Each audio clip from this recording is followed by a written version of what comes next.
Assalamualaikum warahmatullahi wabarakatuh. Di sini saya akan mereview materi pertemuan ketiga dengan judul latar belakang dan landasan ITE.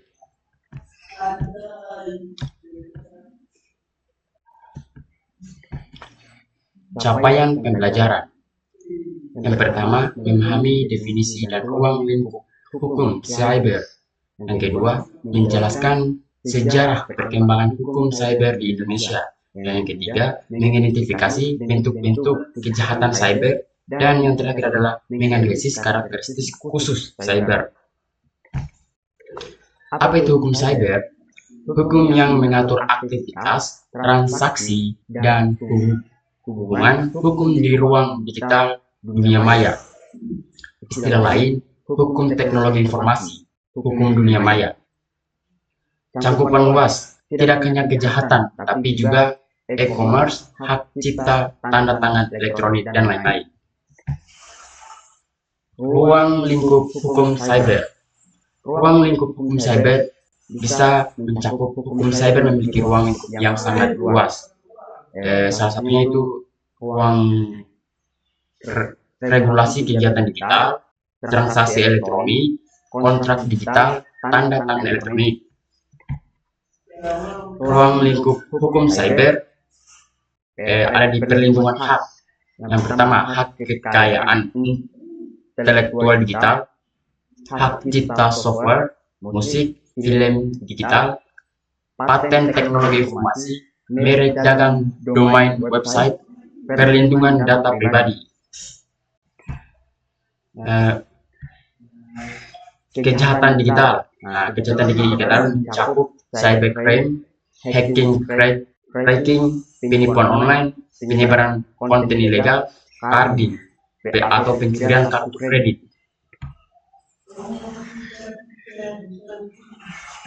Di sini aspek teknik dan keamanan, standarisasi teknologi, keamanan sistem informasi, digital forensik, dan etika dan tata kelola internet.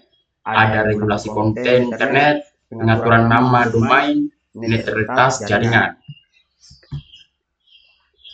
3 pendekatan keamanan cyber. Ada 3 pendekatan keamanan cyber. Salah satunya adalah aspek hukum, aspek teknologi, aspek sosial, budaya, etika, atau kesadaran masyarakat. Mengapa disebut cyber? Cyber atau maya. Cyber tidak sama seperti maya, sesuatu yang tidak nyata. Dalam konteks hukum, cyber mengacu pada dunia digital yang nyata. Alasan, membantu membuktikan dan menegakkan hukum. Sejarah hukum cyber Indonesia. Era para regulasi pada tahun 1980 sampai 1998, masa awal kejahatan komputer. Era transisi informasi sejak 1998 sampai 2008. Kebangkitan internet dan awal regulasi. Era UU ITE 2008 sampai 2016. Konsolidasi regulasi. Era revisi UU ITE 2016 sampai sekarang. Penyempurnaan. Setelah itu perkembangan kelembagaan, perkembangan regulasi komplementer. Era para regulasi 1980 sampai 1998, masa awal kejahatan komputer. Menurut Muhammad Budi Sastria pada 2021 dalam evolusi cyber law Indonesia, periode ini ditandai oleh teknologi terbatas. Kasus perdana 1983, manipulasi data keuangan di lembaga pemerintah, regulasi ADHOC menggunakan KUHP dengan interpretasi ekstensif. Kapasitas investigasi 0. Polisi tidak memiliki unit khusus teknologi. Kasus-kasus penting sumber arsip Kejaksaan Agung 1985, pemalsuan data gaji pegawai negeri via komputer 1950, manipulasi sistem perbankan awal 1994, pelanggaran hak cipta software komersial pertama. Era transisi reformasi 1998 sampai 2000, kebangkitan internet dan awal regulasi. Perkembangan infrastruktur digital. Laporan APJII Asosiasi Penyelenggaraan Jasa Internet Indonesia mencatat 1998 internet komersial mulai berkembang pasca krisis ekonomi. Di tahun 2000, pengguna internet mencapai 2 juta orang. Di tahun 2005, ledakan warnet, warung internet di seluruh Indonesia. Dan di tahun 2008, pengguna internet 25 juta, 10% populasi. Era UU ITE 2008 sampai 2016, konsolidasi regulasi.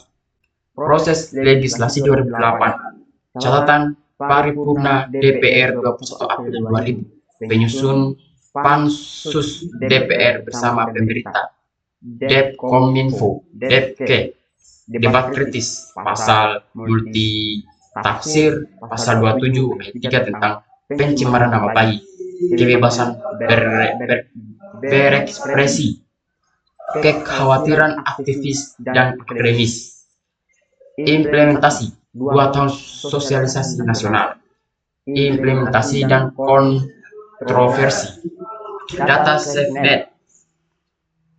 Di 2010 sampai 2015, 100 lebih kasus pidana berdasarkan UU ITE. Dominasi 70% kasus terkait pasal 27 ayat 3 pencemaran nama baik. Tren peningkatan 300% kasus tahun 2013 sampai 2015. Studi ICGR, Institute for Criminal Justice Reform 2015. Pasal paling problematik 23 ayat 3, 28 ayat 2, dan 29. Dampak chilling effect menurutnya kritik publik. Rekomendasi revisi pasal karet. Era revisi UU ITE 2016 sampai sekarang. Penyempurnaan. Proses revisi 2016, laporan tim perumus revisi UU ITE Kominfo 2016. Durasi 2 tahun pembahasan 2014 sampai 2016. Partisipasi 30 lebih FGD dengan akademisi, praktisi, civil society. Perubahan substantif, restoratif justice untuk delik aduan, mediasi wajib sebelum proses hukum, pembatasan penahanan, klasifikasi pasal multi tafsir. Evaluasi pasca revisi penelitian Lembaga Kajian Hukum ITB 2019, positif penurunan 40% kasus pencemaran nama baik. Negatif, implementasi mediasi belum optimal. Rekomendasi Capti Building Aparat. Perkembangan kelembagaan, struktur institusi penegak hukum cyber, peta lembaga BSSN 2020, Badan Cyber dan Sandi Negara dibentuk 2017 melalui Propres nomor 53 2017. Mandat Koordinator Keamanan Cyber Nasional, capaian sertifikat 500 lebih ahli keamanan cyber. Direktorat Tindak Pidana Cyber Barreskrim Polri, evolusi 2003, Subdit Cybercrime 2010, Direktorat Cybercrime 2020, penguatan kapasitas forensik digital. Statistik 500 lebih kasus tahun 2022. ID Card Indonesia Computer Emergency Response Team. Sejarah didirikan 1995 oleh Universitas dan ISP. Fungsi koordinasi insiden keamanan cyber. Perkembangan regulasi komplementer. Kerangka hukum terkini 2023. Peta regulasi Kemenkominfo 2023. UU nomor 27 2022 tentang perlindungan data pribadi. Proses 10 tahun pembahasan. Inovasi Data Protection Authority. Peraturan pemerintah pendukung. PP nomor 71 2019 penyelenggaraan sistem elektronik. PP nomor 80 2019 perdagangan melalui sistem elektronik. Rancangan regulasi RUU Keamanan Cyber, RUU Ekonomi Digital. Rekomendasi PBB tentang kriminalisasi cyberpress, International Review of Criminal Policy UN Manual, 3 prinsip dasar. Pertama, pidana sebagai ultimum remedium. 2. Rumusan ketentuan harus jelas. Ketiga, deskripsi perubahan harus spesifik. Timeline pengaturan UU TI di Indonesia 1999, UU Teknologi Telekomunikasi nomor 36, 2002 UU Hak Cipta nomor 19, 2022 UU TPPU nomor 15, 2008 UU ITE nomor 11, payung hukum, 2016 revisi UU ITE nomor 19. Dan selanjutnya kita akan bahas di materi pertemuan keempat dengan judul yurisdiksi dan asas berlaku hukum pidana cyber. Capaian pembelajaran memahami konsep locus delicti dan tempus delicti dalam cybercrime, menganalisis asas legalitas dalam hukum pidana cyber, mengidentifikasi 4 asas berlaku hukum pidana Indonesia, mengevaluasi pengecualian berdasarkan hukum internasional.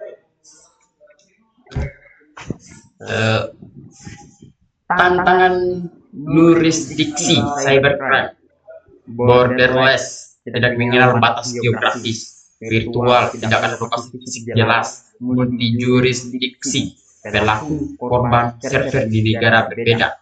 Contoh, hacker Indonesia serang server AS korban di Eropa.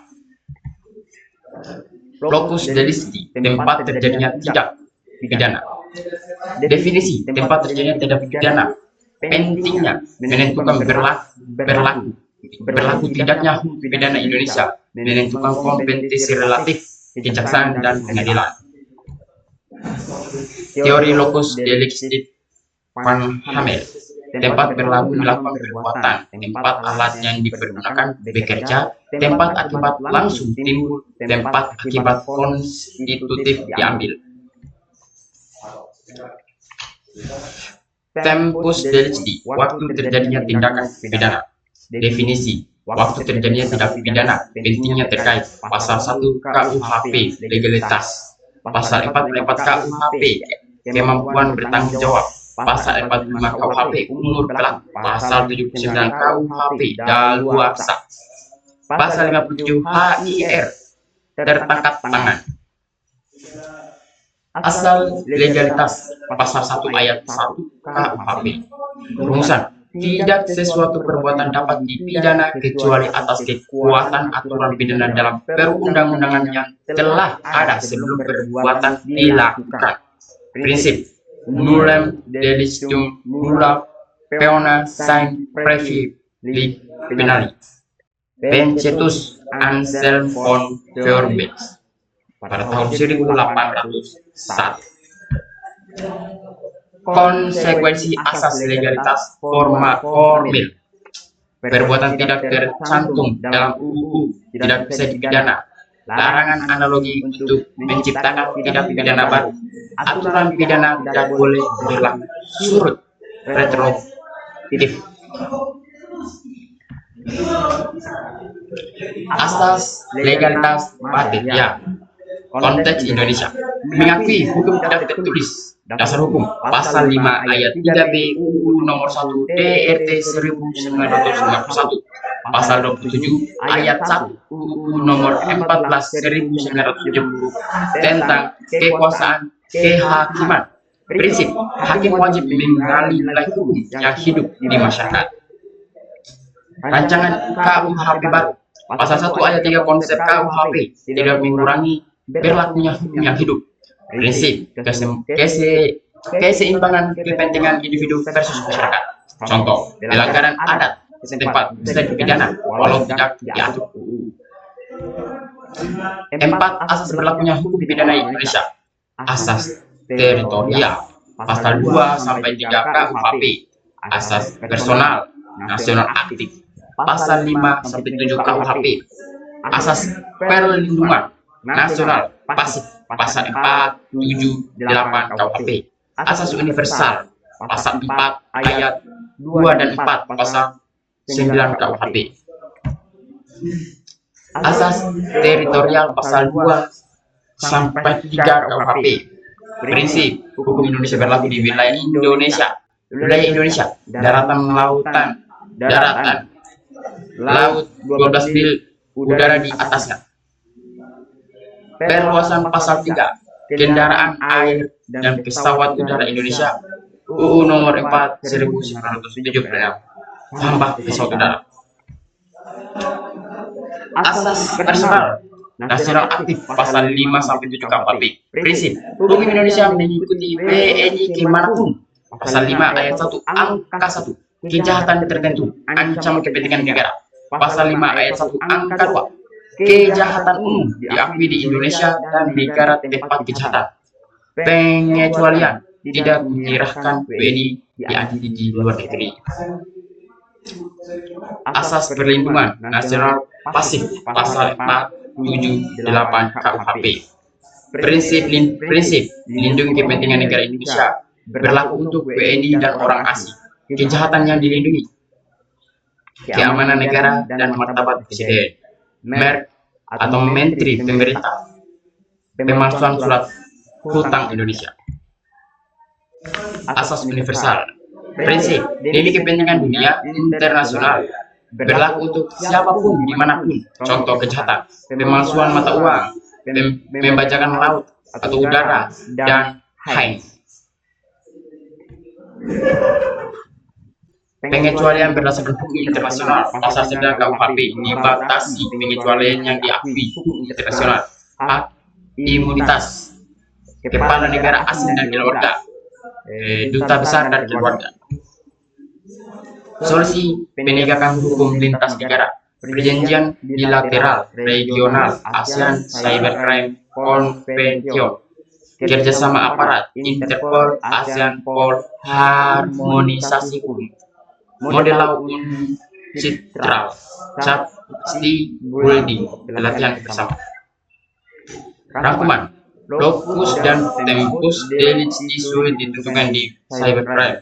Indonesia menganut 4 asas berlaku hukum pidana. Ada pengecualian berdasarkan hukum internasional. Cybercrime membutuhkan kerjasama internasional.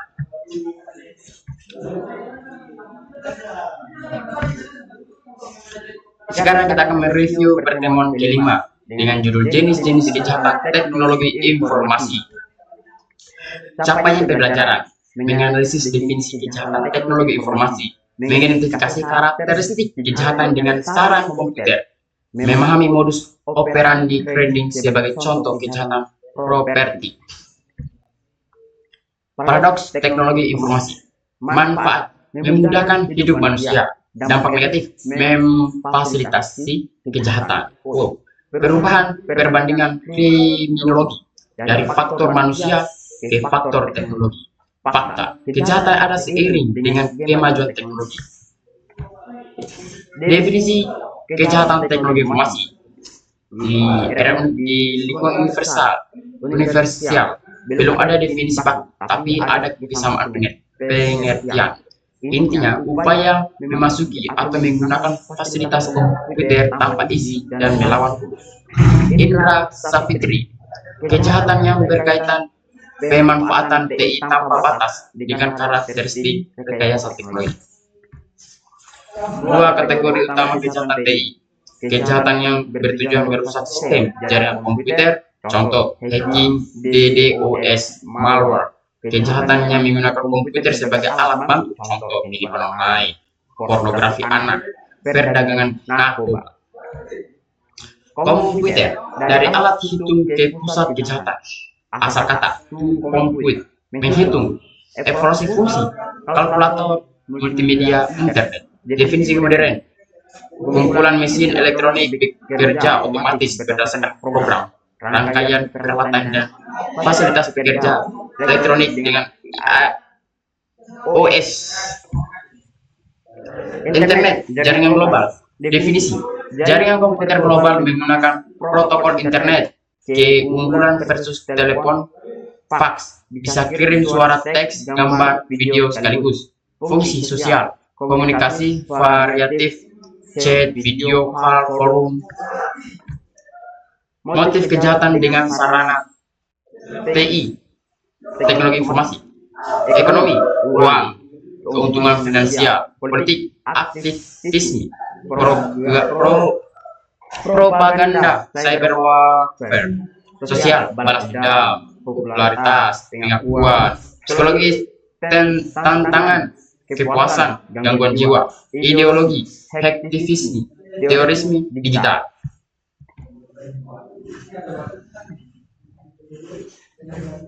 Carding, definisi karakteristik, definisi penyalahgunaan kartu kredit menggunakan internet, terminologi hacker, carding penipuan dengan kartu kredit, syarat, properti milik orang lain, modus komputer associated crime.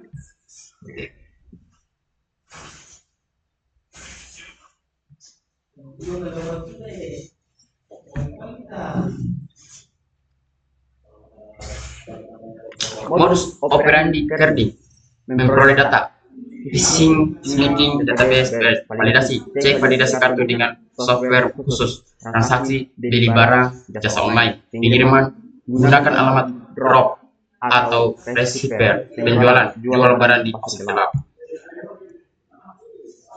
Carding sebagai kejahatan lintas negara. Pelaku bisa dari negara manapun, korban bisa dari negara berbeda. Server sering di negara dengan regulasi longgar. Pembayaran cryptocurrency, e-money internasional, pengiriman barang melalui jasa kurir internasional. Nah, ini dia prosesnya. Data kartu kredit curian, validasi dengan software, transaksi e-commerce. Setelah itu pengiriman ke drop address, penjualan barang ilegal, pencucian uang. Klarifikasi berdasarkan modus operandi. Komputer as target, hacking virus DOS. Komputer as source, penipuan online, pornografi, komputer as flash, pelanggaran hak cipta.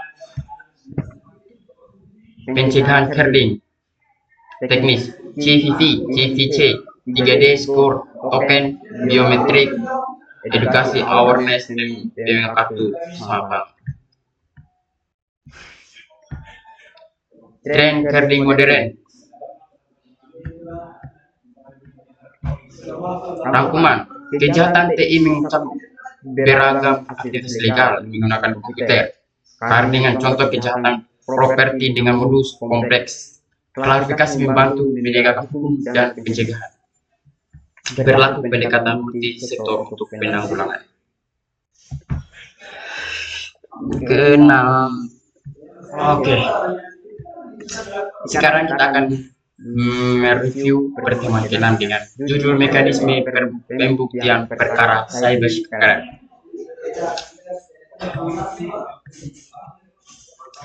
Capaian pembelajaran memahami sistem pembuktian pidana di Indonesia, menganalisis perbedaan alat bukti konvensional versus elektronik, mengidentifikasi persyaratan material alat bukti elektronik. Dilema internet, manfaat versus kejahatan. Fakta, internet pedang bermata dua. Bisnis online, target pasar Indonesia dari luar negeri, dampak negatif munculnya kejahatan media sosial. UU ITE sebagai payung hukum. UU nomor 11 2008, UU pertama kasus cybercrime di Indonesia. Dua materi muatan besar, pengaturan transaksi elektronik, tindakan pidana cyber. Komputer dependensi di era modern. Fakta, ketergantungan pada komputer semakin tinggi. Kemampuan TI simpan dan kirim informasi dalam kualitas tinggi. Contoh, mail, SMS, video call dengan keluarga di luar negeri. Dampak hukum, masalah pembuktian informasi digital. Problem pembuktian informasi digital mudah diubah. Integritas data dipertanyakan. Identitas samar, anonimitas internet, lokasi tidak pasti. Pelaku bisa dari mana saja. Otentisitas sulit memverifikasi keaslian. Pembuktian dalam peradilan pidana. Definisi upaya menemukan kebenaran materi. Tujuan, buktikan terjadi tindakan pidana dan identifikasi pelaku. Proses, rekonstruksi kejadian berdasarkan fakta, sumber fakta, ingatan saksi, dokumen keterangan ahli, pengakuan barang bukti. Sistem pembuktian Indonesia pasal 183 KUHP. Nama, negatif, Wartelik, pembuktian menurut UU secara negatif. Dua unsur. Pertama, kesalahan terdakwa dibuktikan berdasarkan alat bukti sah menurut UU. Kedua, keyakinan hukum berdasarkan alat bukti tersebut. Prinsip, keyakinan hakim harus punya sumber atau alat bukti.